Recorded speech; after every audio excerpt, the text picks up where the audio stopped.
I'm in front of this grand and glorious basilica dedicated to a very simple woman, also one of the strangest and most extraordinary of the saints of the Church, Therese of Lisieux. She was a cloistered Carmelite nun who died at the age of 24.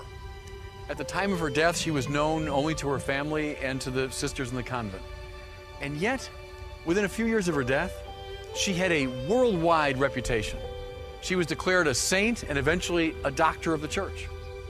When a reliquary containing her bones was brought to the U.S. in the 1990s, millions of people responded. They say when that same reliquary was brought to Ireland, almost the entire country moved to see it. How do we begin to explain this? It has a lot to do with her extraordinary spiritual autobiography called The Story of a Soul.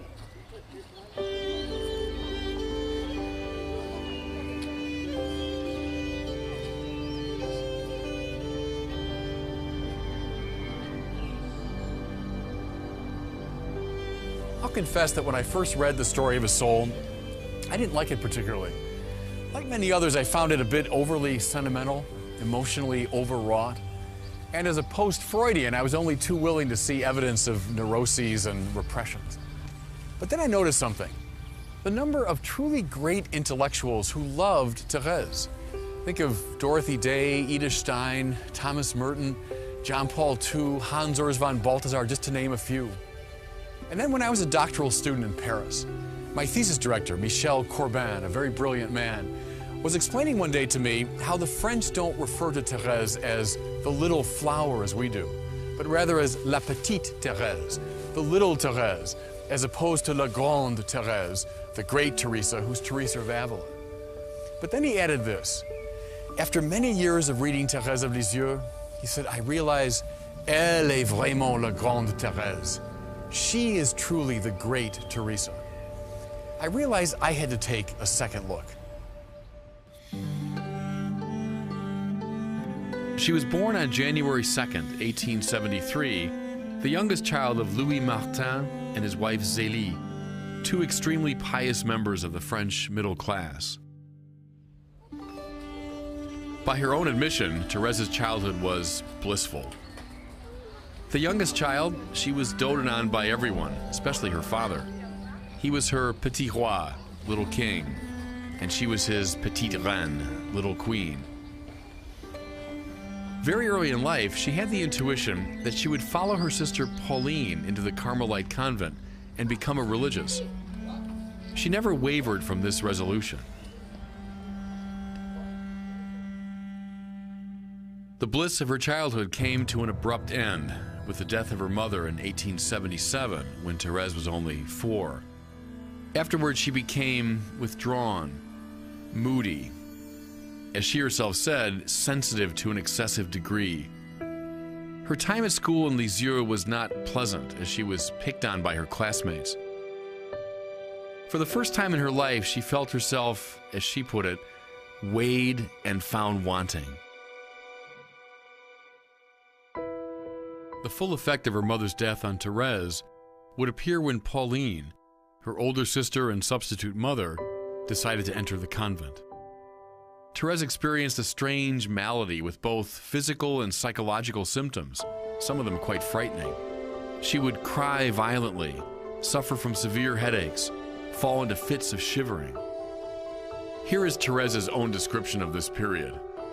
I was absolutely terrified of everything. What saved her finally was a manifestation of grace. On May the 13th, 1883, Therese found herself here in bed. She was utterly debilitated, physically, psychologically, unable to help herself. And then she noticed a statue of the Blessed Mother. It had been in her room before, but it was as though she was noticing it for the first time. She said she was struck by the ravishing beauty of the statue, and especially by the Virgin Mary's smile. When she noticed the smile of the Blessed Mother, all of her physical and psychological symptoms left her. She was healed. Now, how do we explain this extraordinary incident? We could look at it many ways, I suppose. But Therese saw it as a manifestation of God's grace, God's unmerited love. When she came of age, she became one of the great doctors of grace in our tradition. Yes, we cooperate with God's love, But finally, the beginning and the end of the spiritual life is grace. The next great step in Therese's spiritual journey was, again, a private, small matter, nothing to which a conventional biographer would draw attention. It took place on Christmas Day. There was a custom in the Martin family that very early on Christmas morning, just after midnight mass, the children would come home and they would draw from their shoes that were arranged right here in front of the fireplace little gifts that their parents had placed in them. Well, Therese loved this ritual, and especially her father's participation in it. But that Christmas morning of 1886, Therese went up this staircase, and when she was presumably out of earshot, she heard her father say, "Well, fortunately, this is the last time." Now, that comment normally would have broken her heart, and she would have dissolved in tears. But something different happened. Significantly, on this birthday of Jesus, she realized that Jesus had invaded her heart. So instead, she suppressed those feelings, she came down those stairs, and with unfeigned enthusiasm, she participated in this family ritual. What do we see here in this very simple scene? We see the invasion of grace. Therese realized now that her life had to be completely determined by the love of Jesus. In the wake of this event, the desire to become a Carmelite, which had been in her since childhood, now became a burning preoccupation. After she convinced her father that this was right for her, she met with extraordinary courage a number of bishops and ecclesiastics who opposed her and told her that she was too young.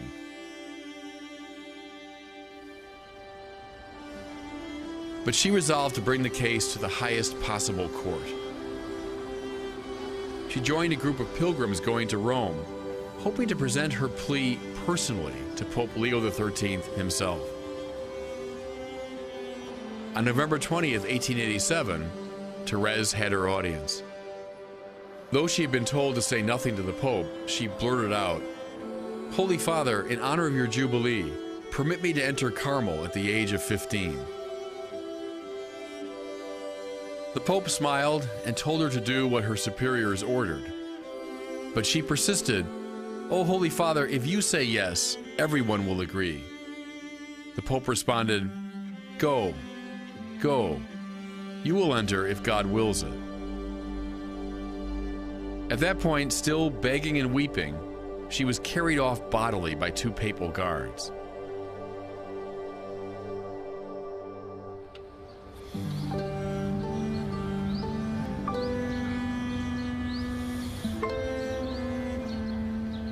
A month later, the Bishop of Bayeux relented, and she was given permission to enter Carmel.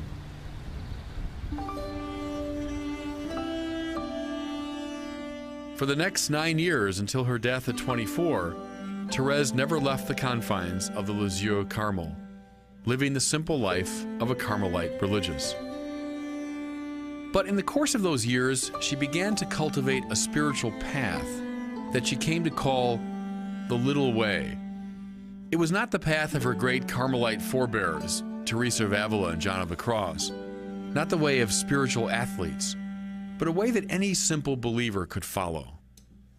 It had a great deal to do with spiritual childhood, becoming a little child in the presence of God the Father, dependent, hopeful, waiting to receive gifts. She wrote this in The Story of a Soul: "Jesus deigned to show me the road that leads to this divine furnace. And this road is the surrender of the little child who sleeps without fear in its father's arms." It involved, too, a willingness to do simple and ordinary things out of great love. Little acts of kindness, small sacrifices accepted graciously. One of the most memorable passages in The Story of the Soul is Therese's delicious description of her very patient dealings with a cranky old nun to whom she'd been assigned. At the heart of the little way is the prudence to know in any given situation what is the demand of love, willing the good of the other as other. Toward the end of her life, Therese experienced the intense desire to do all the things the great figures in the history of the church had done.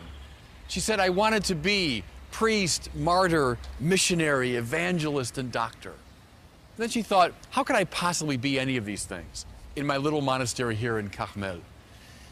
Then she read Paul's first letter to the Corinthians, and she was struck by that magnificent passage where Paul talks about the more excellent way, the way of love. Therese realized in a flash that love was the form of all the virtues. Love was what made the lives of all the saints possible. Love was what undergirded the work of priest, missionary, evangelist, doctor. And so she said, Jesus, my love, I found my vocation. I will be love in the heart of the church. That is the little way.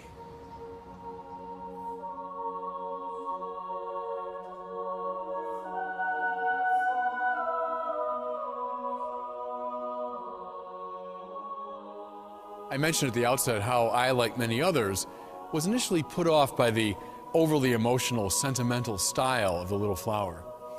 But even the most skeptical reader is usually won over by the account of her terrible struggle at the end of her life with unbelief.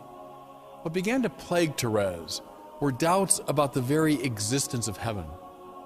Like Hamlet, she began to wonder whether anything followed this sleep of death. And this was no passing bout of intellectual scrupulosity. It would last up until the very end of her life. She wrote, this trial was to last not a matter of days or weeks. It would not be extinguished until the hour set by God himself. And that hour has not yet come. She wrote that just a few weeks before she died. What's extraordinary is how she interpreted this struggle as a participation in the pain of so many of her contemporaries who no longer believe in God. She wrote, during the joyful days of Easter, Jesus made me really feel there are souls who have no faith. He allowed my soul to be invaded by the thickest darkness. Therese died of tuberculosis on September the 30th, 1897. As I mentioned at the outset, at the time of her death, she was known only by a handful of people. Yet, within a few years of her passing, through the influence of the story of a soul, the little way began to beguile people all over the world.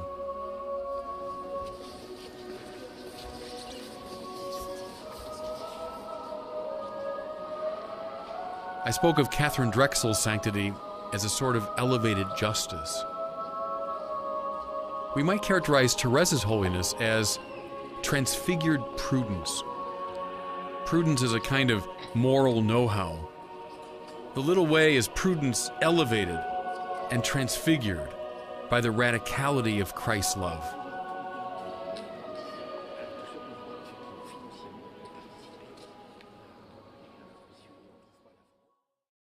She had a great poetic imagination. That's what grabs people too. She always protested that she was not one of these spiritual athletes. She knew about John of the Cross and Teresa of Avila and these great figures. She admired them. And she would say, but I'm not like that. I'm not a spiritual athlete. I'm not one of these great trees that grow up to God. I'm just a little flower. And that's where the nickname comes from. I'm a little flower on the floor of the forest. No one's going to notice me. But the sun can shine equally on all of them. The sun hits the high trees and the sun comes down to the forest floor. And so it's a great metaphor for the universality of grace, that we're all susceptible to the influence of grace. As the sun shines on the good and the bad alike, it shines on the great and the small alike. So that was a great bit of spiritual intuition she had, I think, that appeals to people.